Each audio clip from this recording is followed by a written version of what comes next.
So 101, Study Section 4, Psychoanalytic Theory, Introduction.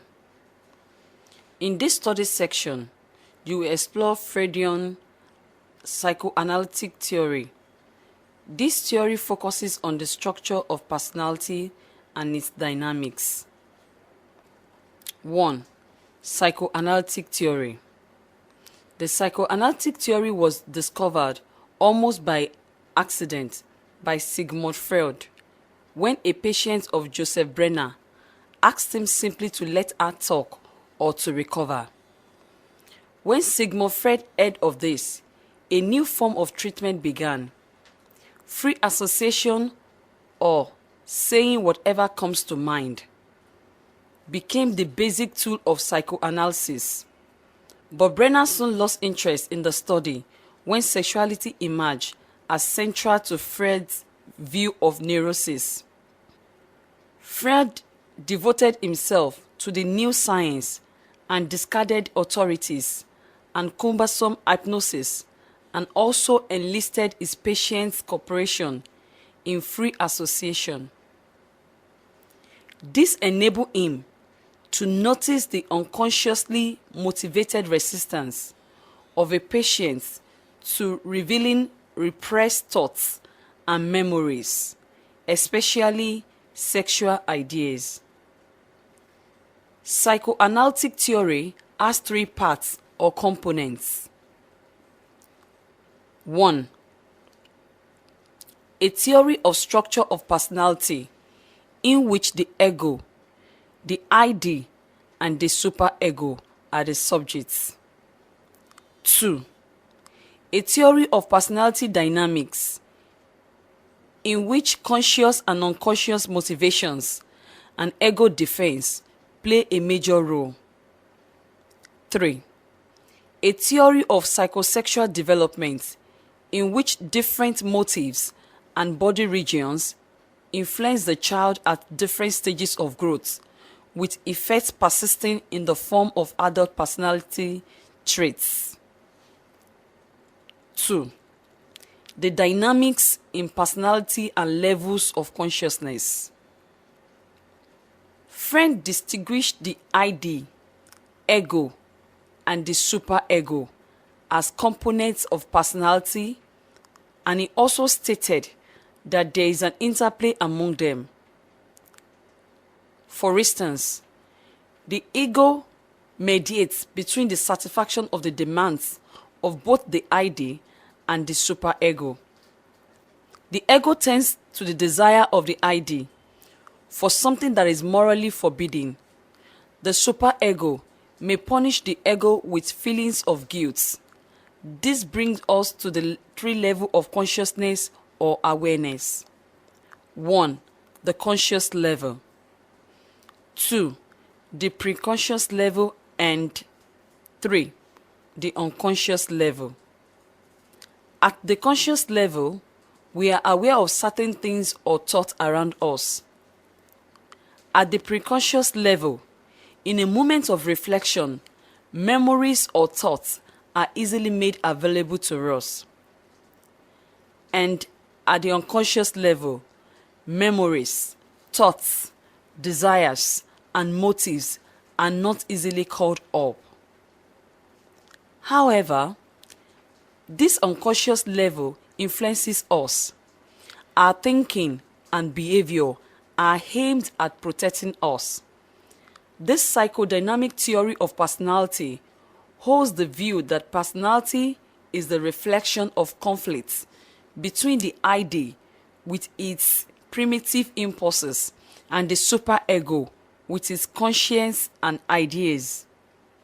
To handle this conflict, the ego builds defense mechanism, thereby defending itself against the feeling of anxiety and guilt about unacceptable urges. Anna Freud, the daughter of Sigmund Freud, worked on the phenomenon of defense mechanism in furtherance of her father's work. Defense mechanism help us to cope with stressful situations. Some of these defense mechanisms are: 1. Repression. A crucial mechanism. Repression involves keeping unwanted thoughts and feelings out of awareness or consciousness. 2. Reaction formation.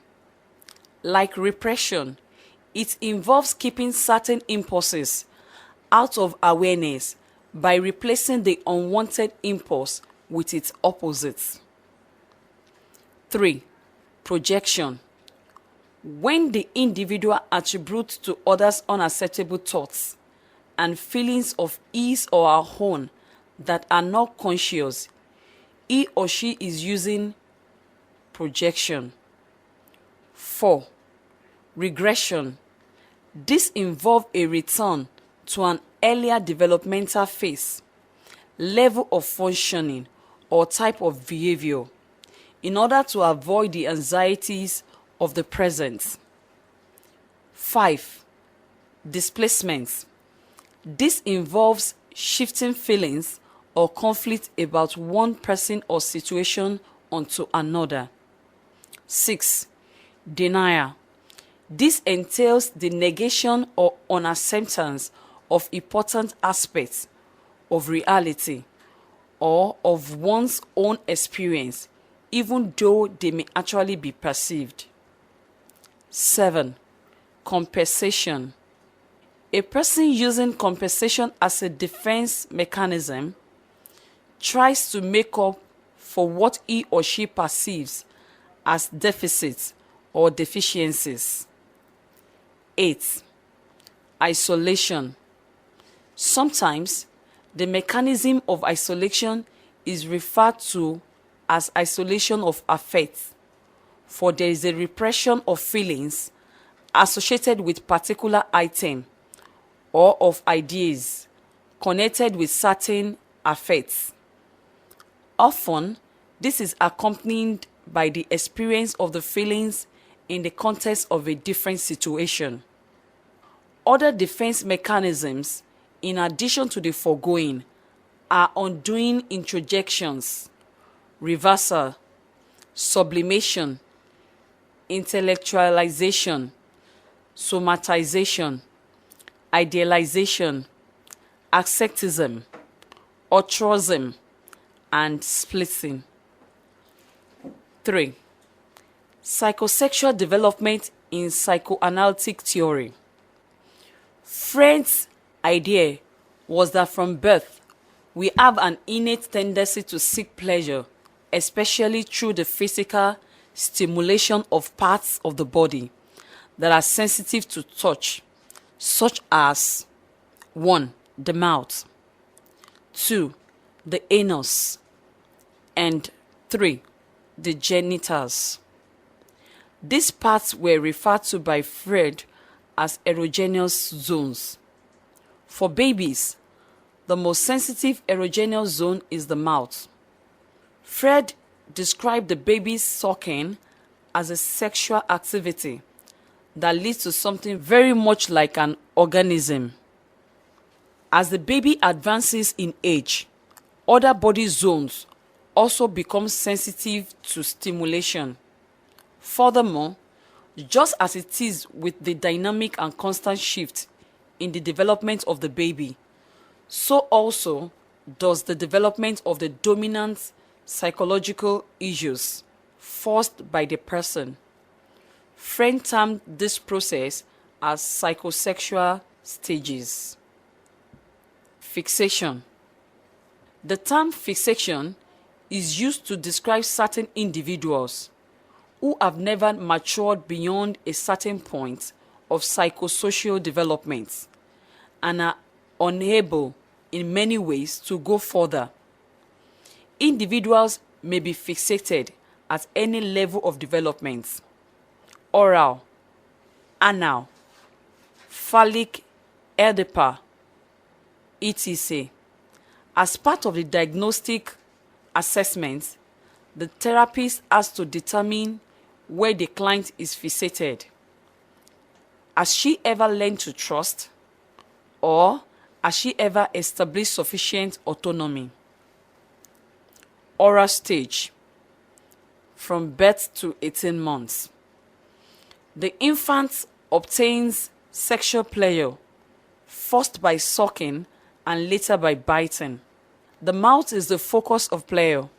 A baby deprived of sucking or allowed too much of sucking may acquire an oral fixation, which may spell excessive oral behavior in adulthood, such as thumb sucking, biting, chewing gum, or obsessive eating.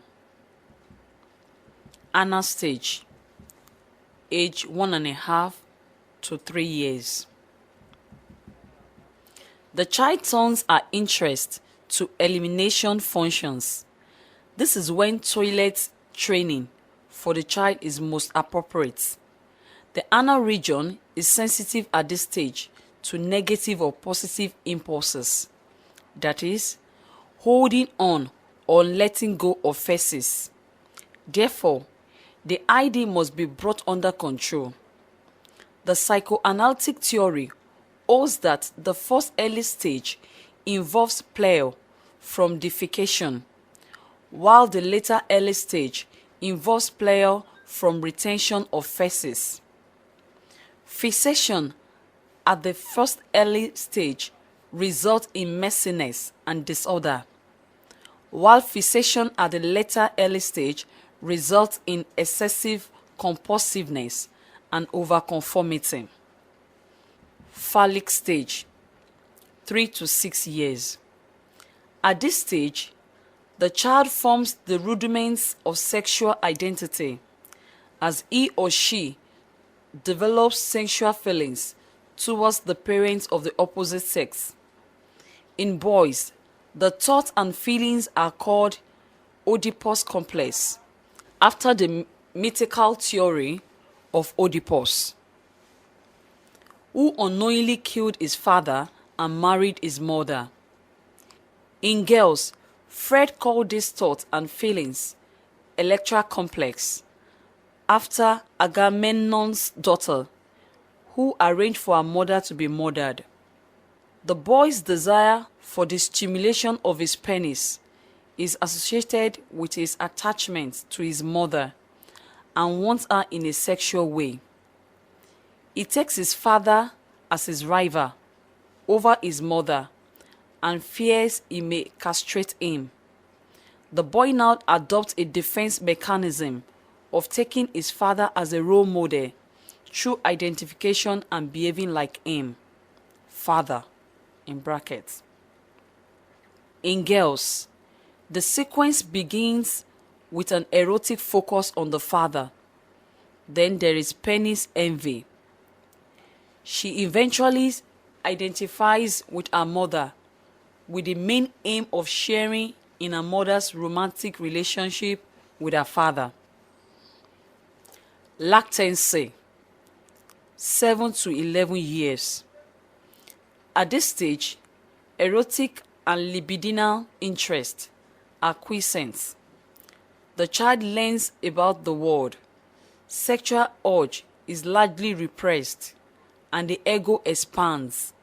Social contact by the family thus expands, in brackets, school age. Genital stage, puberty and adolescence.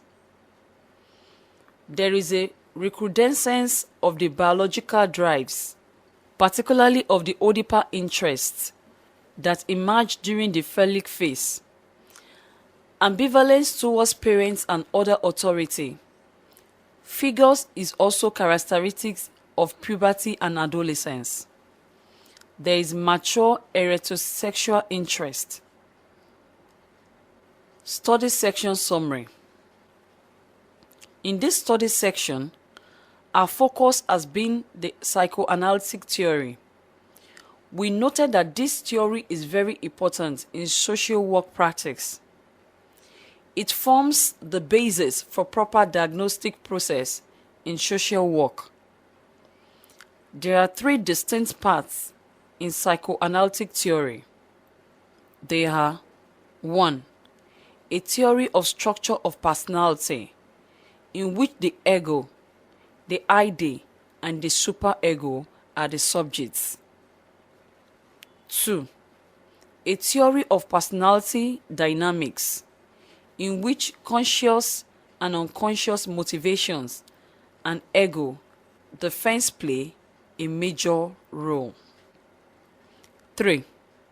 A theory of psychosexual development in which different motives and body regions influence the child at different stages of growth, with effects persisting in the form of adult personality traits. End of study section 4. Thanks for listening.